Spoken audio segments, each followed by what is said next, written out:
এখনকার গুরু আবার আলাদা বাবা, দুধ দিয়ে পা ধোয়াতে হয়। শালা ধরা পড়বি রে, কারেন্টের জালে যেদিন ধরা পড়বি তোর কোনো ভাব নাই রক্ষা করবে। ফের কেউ সাধু সাবধান, যেই দুগ্ধ খাওয়ার জন্য ভগবান পাগল হয়েছিল, এখনকার গুরুদেব সেই দুধেই পা ধুয়ে নেয়। খুব সাবধান।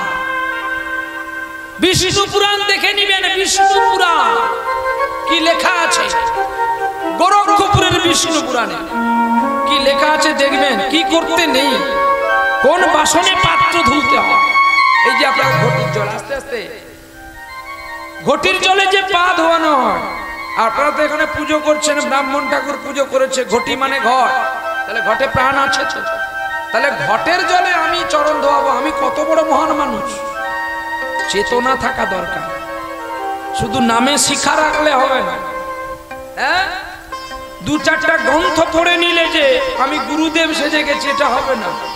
আগে চলন ঠিক করো, তোমার অহংকারটা দূরীভূত করো। আমি কীর্তনিয়া বলে আভিজাত্য করবো, কারোর সঙ্গে কথা বলবো না, এটা ঠিক না। চলতে হবে সচ্চিত আনন্দ করে নিয়ে। তাহলে বলুন, ভগবান দুধ খাওয়ার জন্য মার কাছে মার খেয়ে উদুকলে বাঁধা হয়েছে। হ্যাঁ, যে দুধ গোবিন্দ মুখে দেয় সেই দুধ তুমি কি করে পাইয়ে দাও? হ্যাঁ জানি তোমার শিষ্য জানে না, করছে, যার জ্ঞান নেই সে করছে, তোমার তো জ্ঞান আছে। এইগুলো করো না, জগতে কলঙ্ক ছড়িও না। আরে তিলক পড়লে যদি বাবাজি হয়ে যেত, তাহলে সেদিন তো আমি দেখলাম একটা গ্রন্থ পড়লাম চাণক্য শ্লোকেতে, একটা মানুষ, মুসলমান মানুষ ভিক্ষা করতে গিয়ে বট গাছের তলায় ঘুমিয়ে গেছে। একটা বগ পায়খানা করে দিয়েছে, এবার পায়খানাটা বেয়ে বেয়ে বেয়ে বেয়ে চলে আসে। আবার শুনতে পাই কীর্তনে, ভূমিতেই জন্ম আমার, কিন্তু এখানে আমি থাকি না, আমি থাকি নবদ্বীপে। কানাই বলাই আশ্রম, আপনারা গেলে প্রসাদ পেয়ে আসবেন, দর্শন করে আসবেন। এই তো ভাগবত সপ্তাহ শুরু হবে 18ই আষাঢ় থেকে, 7 দিন ব্যাপী ভাগবত পাঠ শুরু হবে। বৃন্দাবন থেকে প্রতিনিয়ত একজন করে নতুন নতুন পাঠক আসবে, পাঠ করবেন। রাধা মাধবের নিত্যলীলা পাঠ হবে এবং পাঠের শেষে 64 মহামন্ত্রের সেবা হবে। এটা আমার আপনার দেশে খুবই দুর্লভ হয়ে ওঠে।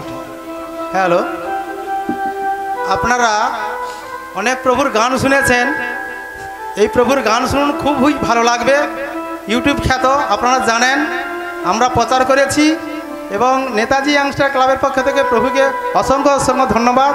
আমাদের ভূমিতে আসার জন্য, আমাদের মাটিতে স্পর্শ করার জন্য প্রভুকে অসংখ্য ধন্যবাদ জানাই। আশা করি আপনারা গান শুনুন, গান খুব ভালো লাগবে। ধন্যবাদ। নিতাই গৌর হরি বল, হরি বল। তাহলে রাধারানী কানু পূজার ছলনা করি, ভানু ভানু পূজার ছলনা করি, কানু পূজা করে, কানু পূজা করে, তলোয়ার লইয়া চলে আয়ান ধীরে ধীরে, আয়া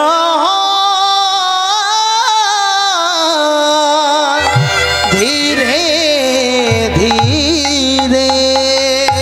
আয়ান পেছন দিক দিয়ে আসছে আর কৃষ্ণ বলছে ওই দেখো তোমার পেছনে কে। সঙ্গে সঙ্গে রাধারানী বলে উঠলো, আমি তো তোমার আমার পেছন দেখার জন্য তোমার কাছে আসিনি, আমি তোমার সম্মুখ দেখবো বলে, তোমার যুগল চরণ দেখবো বলে এসেছি। আহা, আর পুজো করতে করতে রাধারানী গোবিন্দের দুটি চরণ ধরে কি বলছে জানো? বধুকে কি আর লিব আমি, পরণ বধূ হে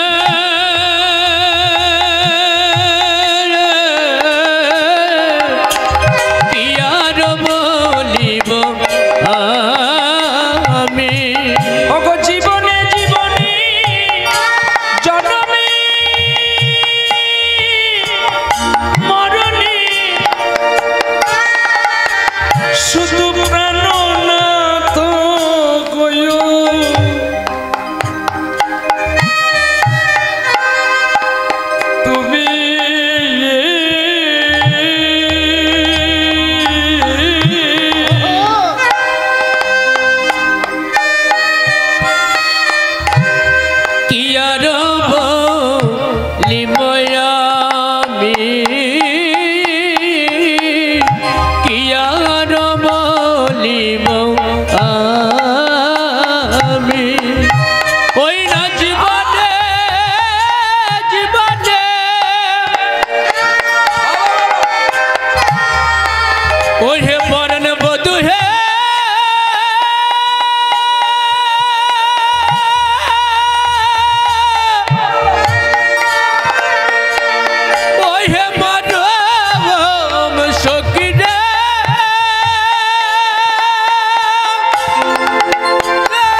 আমার চরণ ছাড়া করুন না গো। চরণ ধরে কাঁদছে রাধারানী, আর এদিকে ভগবান আর সইতে পারলেন না। যদি আমি এই কানু রূপে থাকি আমার রাধারানীর মৃত্যু হবে। আয়ান যেভাবে তেড়ে আসছে এটা স্বাভাবিক তো নাকি? আমার স্ত্রী যদি পর পুরুষের সংলাপ চিত্ত করে আমার রাগ হবে না আনন্দ হবে? আনন্দ তার হবে যে মদ খায়, তার আনন্দ। সে মদকে ভালোবাসে, স্ত্রীকে ভালোবাসে। আর সেই ভালোবাসে যে মদকে ভালোবাসে না, স্ত্রীকে ভালোবাসে। আয়ান যতই যাই করুক না কেন রাধারানী তার স্ত্রী। রাধারানী কানু পূজা করবে, শ্যামা পূজা বন্ধ করে আমাকে ভালোবাসবে না কানুকে ভালোবাসবে, এটাকে মেনে নিতে পারে? ঢালারও সেই তলোয়ার নিয়ে ছুটছে, কেটে দেবে আজকে। ওইখান থেকে তো এখন মাথা কাটা শুরু হচ্ছে। ও নিয়ে গিয়েছিল, কাটতে পারেনি, এরা কেটে দেখাচ্ছে। আয়ান নিয়ে গিয়েছিল খড়গ, কাটবে রাধারানীকে, কাটতে পারেনি। আর এরা বলে তোরই যেটা পারিস নি আমরা সেটা।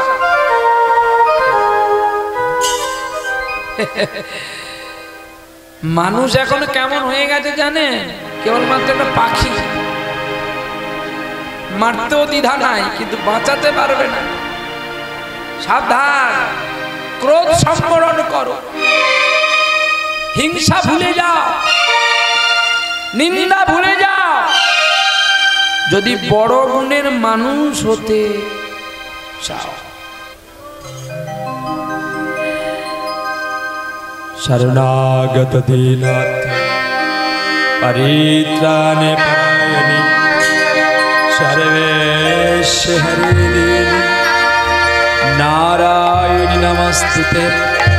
সৃষ্টি স্থিতি বিনাশান শক্তি ভূতেশ নাথনি গুণাশ্রয়ী গুণময়ীনা নারায়ণী নমস্তুতে। দূর থেকে দেখতে পেল আয়ান কৃষ্ণ নয় কালী। ভগবান কৃষ্ণ বাঁশিকে করেছে খড়গ, বনমালা করেছে মুন্ডমালা, ঈত বসনে পড়ে দাঁড়িয়ে আছে। আর রাধারানী পুজো করছে, মা মা বলে লুটিয়ে পড়লেন। বাবা বাবা বাবা মায়া মা আতা ওরে হে মা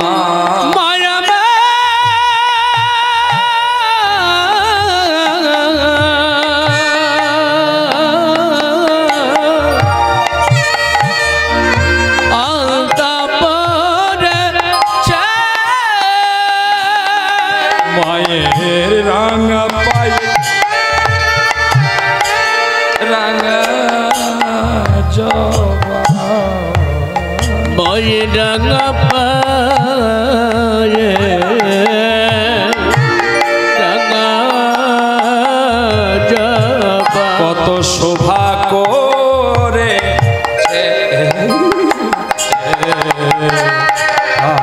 পড়েছে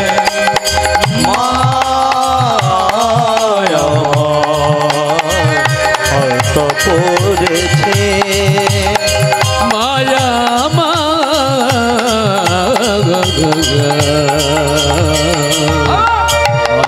পড়েছে। মায়ের শিরে খোপা এলো চু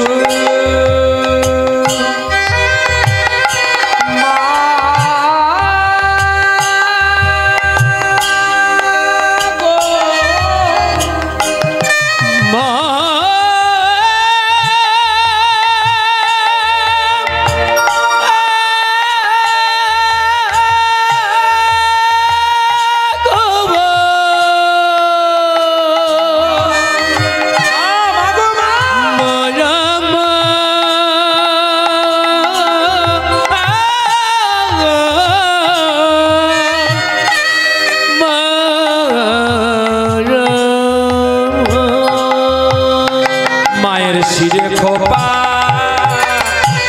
এলো চু মায়ের কানে দোলে বন ফুলের এলো রানী গৌরী আমার, এলো রানী গৌরী আমার, কত সাজে সেজেছে পড়েছে মায়া বাবা আলতা পড়েছে মায়া আলতা পড়েছে। আমি আর কোনোদিন ভুল কাজ করব না। রাধে, আমি ভুল বুঝেছি তোমাকে। জানো রাধে, তোমার সঙ্গে যদি আমার দেখাটা না হতো, তাহলে এই ভালোবাসার পথটা আমার দেখা হতো না। আর তুমি না হাত বাড়িয়ে দিলে ভালোবাসার পথিকটা আমি হতে পারতাম না। তোমার সঙ্গে দেখা না হলে ভালোবাসার দেশটা আমার দেখা হতো না। তুমি না হাত বাড়িয়ে দিলে এ পথে পথিক হওয়া শেখা হতো না। তোমার সঙ্গে সাথে ছিল কয়লা, জানি না বুঝি না কিছু ছিল ময়লা। তোমার চল না জোড়ালে কে জোড়াতো জানতে পারতাম না। তোমার সঙ্গে দেখা না হলে। জটিলেশ্বর মুখোপাধ্যায়। তাহলে কার সঙ্গে দেখা না হলে? মা, আজকের কান্ডারি মা এই বাবা বস্তুটাকে চিনিয়েছে কেবলমাত্র মা। পৃথিবীর মধ্যে মাই বড়। মাকে খেতে দিলি না, বাবাকে খেতে দিলি না, মা বাবা মরে যেতে গ্রামের লোক ডেকে খাওয়ালি, ও তো ছাইতে ঘি ডাল, ও আগুন কখনো জ্বলবে না। বেঁচে থাকতে এক মুঠো ভাত দাওনি তার মুখে, আর মরলে নিমন্ত্রণ করে খাওয়াও পারে। ও কেবলমাত্র যশ প্রতিষ্ঠা নেওয়ার জন্য লোকে বলবে কি রে দাদা কেমন রান্না হয়েছে, বলে দারুণ। ঠিক রাস্তায় উঠে পড়ে বলে দুধ দুধ দুধ, এইগুলো রান্না না। পৃথিবীতে কাউকে খাইয়ে সুখী করতে পারবেন এটা নাই, কিন্তু একজনকে সুখী করেছিল। আপনারা জানেন কি না জানি না, শাস্ত্রে লেখা আছে শ্রীমদ্ ভাগবত পুরাণে, ব্রহ্মা বিষ্ণু মহেশ্বর তিন বন্ধু, তিন ভাই, তিন দেবতা ছুটে গিয়েছিলেন একটা নারীর কাছে, নাম তার অনুসুয়া। অনুসুয়ার কাছে গিয়ে বলছে ছদ্মবেশে, আমরা তোমার বাড়িতে সেবা করব।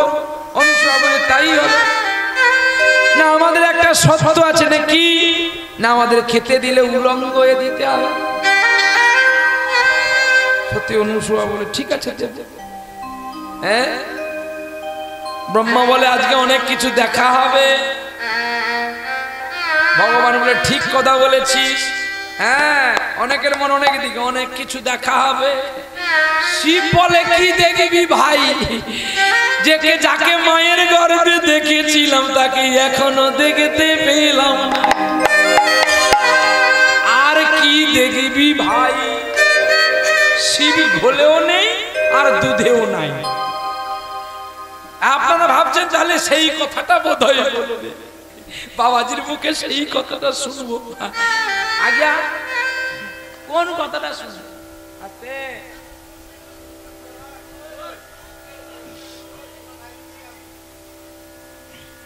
বাবা, আস্তে বাবা।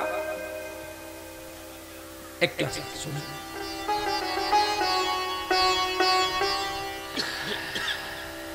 কাজে কিনা সেই জিনিসটা দেখা সতী অনুসূয়া অন্ন নিয়ে আসার আগে ওই ছেলেদের মাথায় হাত দিয়ে দিয়েছে।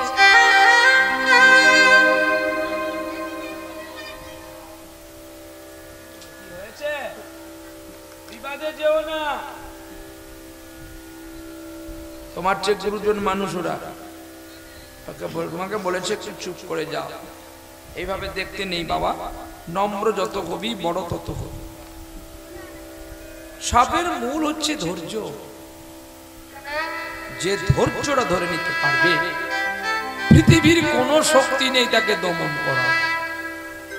ধৈর্য এর মতো বড় বল বিশ্বে কেউ নেই। আর এই ধৈর্যের চেয়ে আর একটা বল আছে, যেটা হচ্ছে বিনয়তা। এই যে বিনয়, শ্রদ্ধা, আমি নম্র হয়ে যাবেন, আপনাকে যে ক্রোধে তেড়ে এসছে মারবে, সে কিন্তু একটু হলেও ধাপবে না মানুষটা, ভাই আমাকে মারিস না রে, আমি যে প্রাণে মরে যাব। তবে যে অসুর সে তো আর কিছু বুঝবে না, না যে তো মেরে ফেলবে। আমি অসুরের কথা বলি, মানুষের কথা বলছি। তো কাজে কিনা মাই হলো বড়। তাহলে পিতা মাতার সমন্বয়ে প্রণাম সমাপ্ত করি। এবার আসি কোথায়? গুরুদেবের পায়। আদি গুরু মাতা বন্দি পিতারই চরণ, যাহাইতে দেখিলাম মোরা এতি নভুব। তাহলে মা বড়, তারপরে বাবা। মায়ের ধৈর্য বেশি, বাবার ধৈর্য নাই। বাবা কাজ করে এসেও মাকে বলবে জল দাও, আর মা সারাদিন কাজ করছে তো বাবাকে বলে না আমায় একটু জল দাও। এই ধৈর্য। বাবা কাজ করে এসে জামা খুলে দিয়ে মাকে বলবে ধরো, ওই মা তো সারাদিন কাজ করে, মা কি বলে তুমি আমার শাড়িটা ধরো। এই ধৈর্য। বাবা মা দুজনে খেতে বসেছে, আমি মায়ের কোলে দুগ্ধ খেতে খেতে মায়ের কোলে দিয়ে দিয়েছি, মানে পায়খানা করেছি। বাবা খেয়ে দিয়ে শুয়ে পড়ল, মা পায়খানা করেছে, আমি কাঁদবো বলে মায়ের আঁচলটা দিয়ে দিল। খাওয়া বন্ধ হলো না, ঘৃণাও হলো না। সেই ছেলে পারবে তো ওই দিনের দুধের দামটা মিটিয়ে দিতে? এই জন্য বলি ভগবান ভগবান পুজবি অনেক দূরে ভাই, আগে মা বাবাকে ভক্তি কর, এদের সে বড়জন আর কেউ।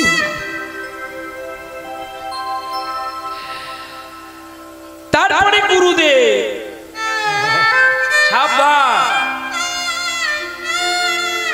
গুরুদেবের পাদ্য অর্ঘ্য করবেন, গুরুদেবের চরণ ধোয়াবেন। সাবধান, কঙ্কন বাসনে করবেন না, কাঁসার পাত্রে, কাঁসার পাত্রে করবেন না, কায়দা আছে।